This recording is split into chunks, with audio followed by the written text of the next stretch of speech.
Hi, singer. Welcome back to the Sing Confidently Live Creatively podcast. Estelle here, singer, actor, vocal coach here to help you build confidence in your voice and how you perform on stage, online, so that you can live a creative life. So this episode today is specifically about those that feeling you get when you're like, okay, there's an audition, there's a new audition and I want to go for it. And oh, they actually want me to sing a pop song. Okay, okay. Or a song in the style of the show. And the show is like very pop. It's like a more of a pop song. And by pop, that's honestly a pretty broad term, especially in the musical theater space right now, because like pop, there's like pop rock, there's like pop folk, and so pop soul as well, if you're going for something else. So it's just different depending on the show. Like most of these like more contemporary shows are blending different genres. And so for us as musical theater performers, as performers who are singing musical theater and pop, like you want to be doing both, then you're going to need to know how to be versatile, right? How to be versatile. I think you can say it both ways. Versatile. How do you? I think I say versatile usually. Anyway, we have to be able to do different things. This is what versatile means. No, I say versatile. Okay, you guys have to tell me how you say it, but we have to be able to switch between different styles pretty easily, pretty frequently too. And I wanted to share some things that you can focus on from a coach's standpoint. As a coach, like this is what I do with students who, like, I have students who mainly are focusing on musical theater, whether for an audition, whether they're in high school, like they're wanting to audition for their show, or they're just like an adult, but they're wanting to do, musical theater for fun. I've had to, I've been able to help them work on the musical theater side, but then also I had one student who she was in her 20s and she also like she was doing musical theater, but she also wanted to sing like a SZA song. So like R&B kind of style. And so, but like we were also singing, at first I think we started with I Could Have Danced All Night from uh My Fair Lady. And then we switched over to My Man from Funny Girl. And if she's listening, she's gonna know exactly who she is. Um, which was great. All three, and then the SZA song was it 20 something? It's 20 something. I don't think it was that one. It was I'm blanking. It was another SZA song anyway. And yeah, SZA song. Say that 5 times fast. But anyway, so those are very vastly different genres, right? So you're imagine going from singing My Man from Funny Girl, oh my man, I love him so, he'll never know, to singing SZA, okay, R&B, like R&B soul, like maybe a little, just some pop moments in there too, but like it's just like vastly different styles of singing. And so these are, and I've had other singers, same thing, going from musical theater to pop and then back to musical theater and then back to pop. And it's like back and forth. Like I had one student last semester, a younger student, this one's a younger student who was singing Disney Reflection, right? From Mulan, a Disney movie. Who is that girl I see staring straight back at me? Now, granted, that song, I don't know if it was written by Christina Aguilera, probably not, but she performed it. And so there is like, you can definitely popify it, but we were singing it more towards the like more Disney sounding, like Disney princess sounding style, which is a little bit more entrenched in musical theater style of singing. And then we were then this semester singing Zara Larson's Lush Life. So now I found another crush, and the Lush Life's giving me a rush, right? So like very different styles, different ways of singing. So these are the basic things that I have to work with students on and that I want to share with you that you need to make sure that you have down pat if you are switching between different genres where you're doing like, well, even if it's like more contemporary musical theater, but it's not in the style of a pop song or a pop soul song or a pop rock song, even if you're singing that, but then you're also going to then sing something that is in the style of pop, like something from Six, right? Or something like I had a student singing Ironic by Alanis Morissette, which is like a rock song. But then if you put it in the style of, if you're going to sing that for a Jagged Little Pill audition, which is a musical that has Alanis Morissette's music from her album Jagged Little Pill, that's like that's rock. It's like pop rock right there. But you might have some Broadway musical theater influences in the way that you're singing it if you're singing it for a show, right? So then you can also kind of combine the pop and the musical theater style. It all depends on what show you're auditioning for. It all depends on what the intention is of why you are singing the song. So if you're singing Ironic for the show, that's different from if you're just singing it for fun, you know. And so, yes, regardless of what it is, I've given you a lot of different examples just so you can kind of see what I mean. But regardless of whether you're doing it for a show or you are just wanting to sing pop or other popular styles of music, there are some things to think about if you want to be truly versatile and want to be able to bounce back and forth between these different styles of music. Okay, so I think that intro was just about long enough, and it's time to get to the main show. Okay, so number one, first, and honestly, one of the most important things to think about here is going to be vowels. Of course, your vowels, right? So let's go back to the example of, oh man, I really need to figure out. I really need to remember what SZA song she was singing because now that's in my mind. And that would be great to use as an example. So if we're doing, let's just start with let's just start with the idea of R&B song. Let's start with the idea of doing My Man from Funny Girl. Oh, my man, I love him so. He'll never know. All my life is just despair. Oh, Supermodel. That's what it was. Supermodel by SZA. Okay. So imagine you're going to be singing My Man, right? But I don't care, right? You're going to need to make sure that with that particular style of musical theater, we're not quite in, it's not golden age for sure. It's also not Six. It's not like super poppy musical theater because Funny Girl was around the 60s, 70s. 60s, 70s. So it's a little bit like more of like maybe contemporary music back then influence, but not really, right? It's very much like musical theater sounding. Like the entire show is very musical theater.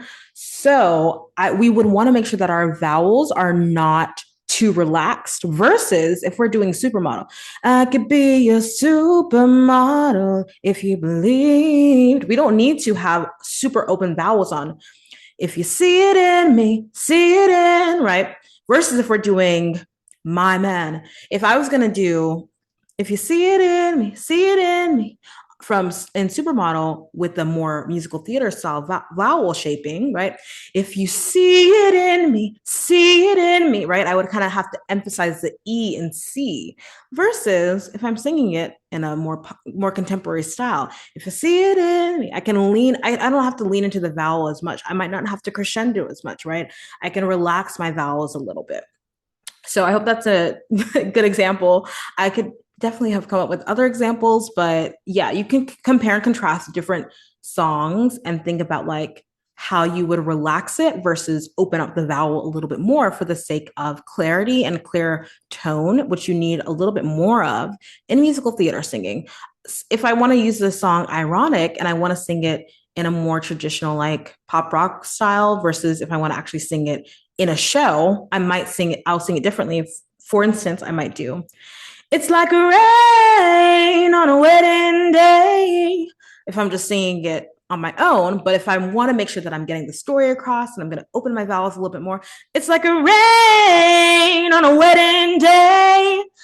If I was going to do it more musical theater style. So it's going to change the way your volume is. It's going to change your resonance and all of that because of the vowels. So having more relaxed vowels versus having more open vowels where you are intentionally wanting a clearer tone or a more resonant sound to be produced, that's what we would play around with if we were doing pop or contemporary styles versus musical theater style of singing. Okay.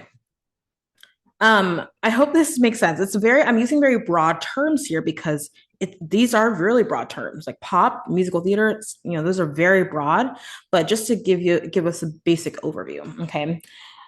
This closely connects with the second thing, which is consonants and articulation. So vowel shaping connects really closely to consonants, of course, because consonants and vowels make up words, and the way that we articulate our consonants. So going back to the supermodel example, if I'm singing, I could be your supermodel, right? If I was singing musical theater and I was stuck in that musical theater way of singing, and I sang that song by SZA with that much articulation and that much emphasis on the consonants, it's gonna sound a little odd, right? In that particular genre of R&B, and that contemporary style.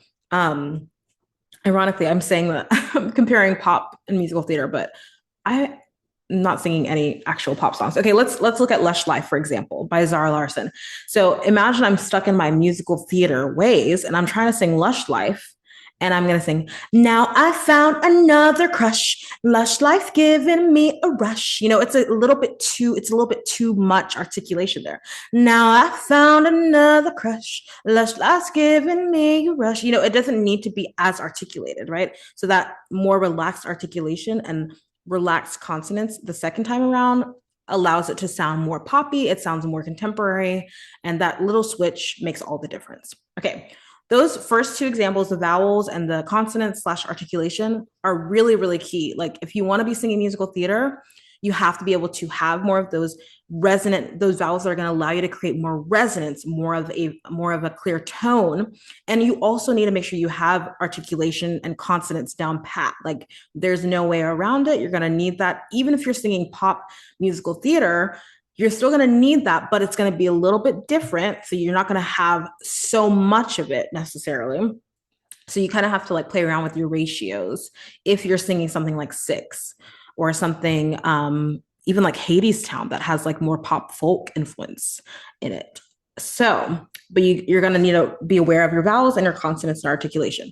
The other two things I wanted to mention are not really related to technique, but are still super, super important for your versatility as a performer. So if you're wanting to sing any sort of musical theater that's more traditional musical theater, or even if it's pop musical theater, if it's in the musical theater setting, right, you're going to need to make sure that your internal connection to the song, your own personal connection to the song, is not overriding the character's connection to the song. So you're really making sure that your singing is connecting to the character, right? So it's really, and that the audience can connect to your song as well.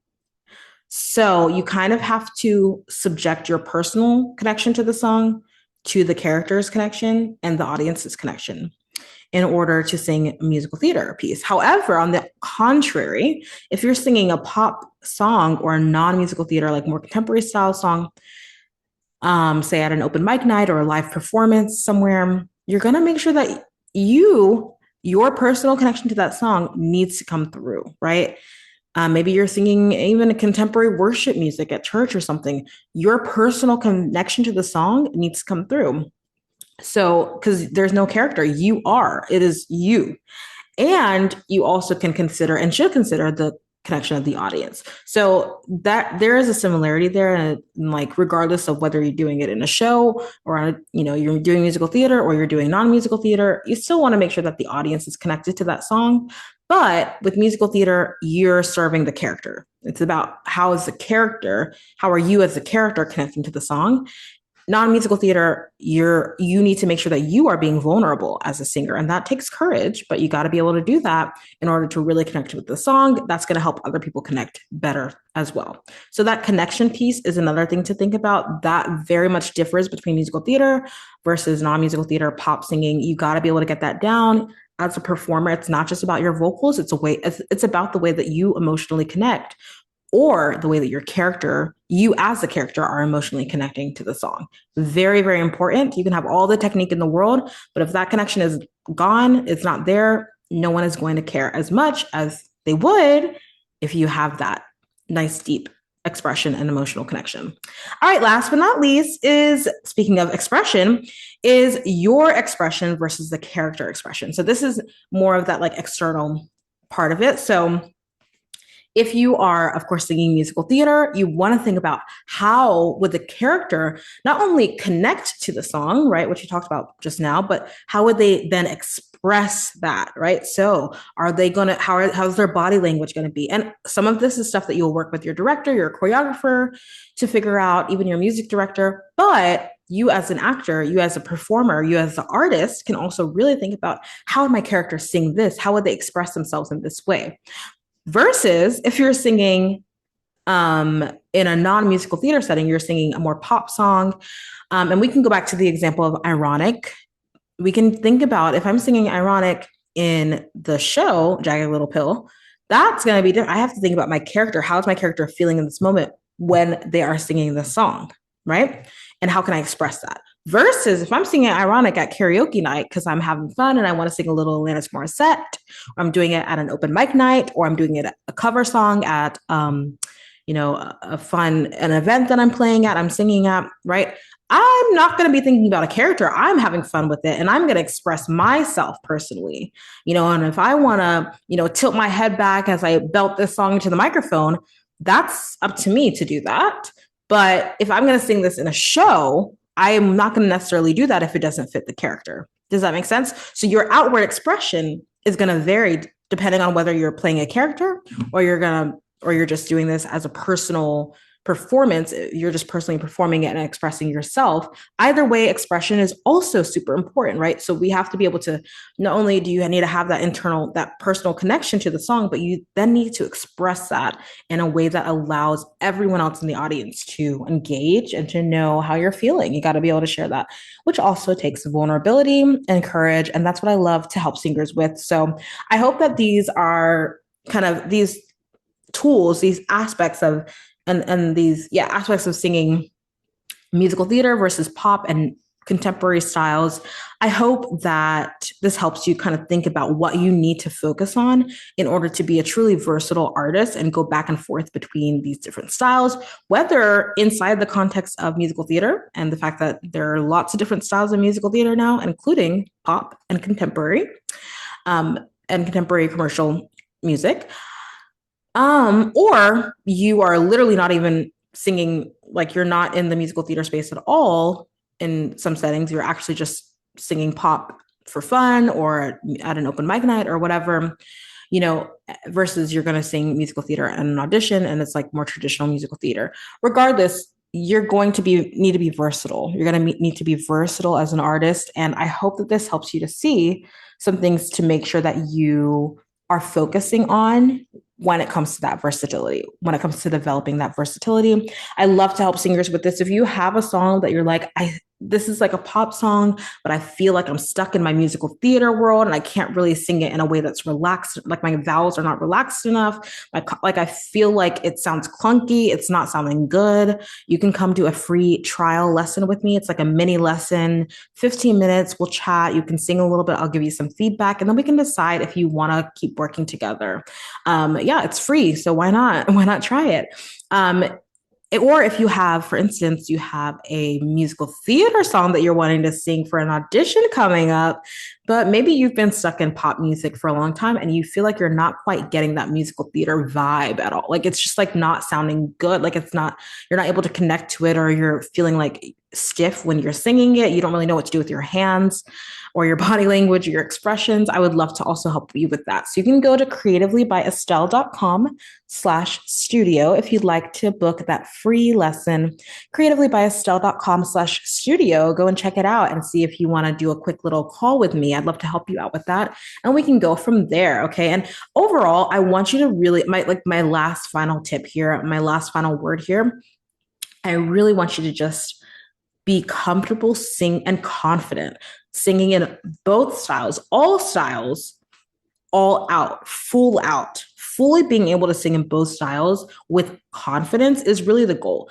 That way you can find your unique sound within each broad style, right? Each broad genre, regardless of whether I'm singing a musical theater song that is golden age, or I'm singing, a pop rock song, or I'm singing a soul R&B song. Like, regardless, I know my sound, and my sound is unique to me, and I can tell. Like, you should be able to tell that it's me singing, because it's my own unique tone that's coming through, but in different ways. And that seamless ability to flow between different genres is just such a strength as a singer and a performer in this industry. So I want you to get comfortable and confident being able to do all of those styles full out, like not hiding it at all, not putting yourself down, feeling super confident, and knowing that you're singing in your own unique voice, and your unique sound is coming through in each genre. Each genre is just like, they're just tools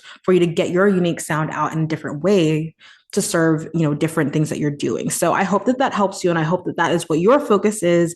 Again, come and do a trial lesson with me. I'd love to help you out with this at creativelybyestelle.com/studio. Other than that, I will see you guys in the next episode. Have an amazing day, and I'll talk to you later. Bye. Thank you so much for listening to today's episode and to this show. I'm so in awe of you for being here and showing up for your creative gifts. That takes courage. Don't forget to join the performing arts community on Facebook for support and inspiration as you continue on your journey. If this episode helped or inspired you in any way, please leave a review on Apple Podcasts and share it with someone. It means so much. Thank you again, and don't forget to keep singing, acting, dancing, performing, and living creatively. Talk to you next time.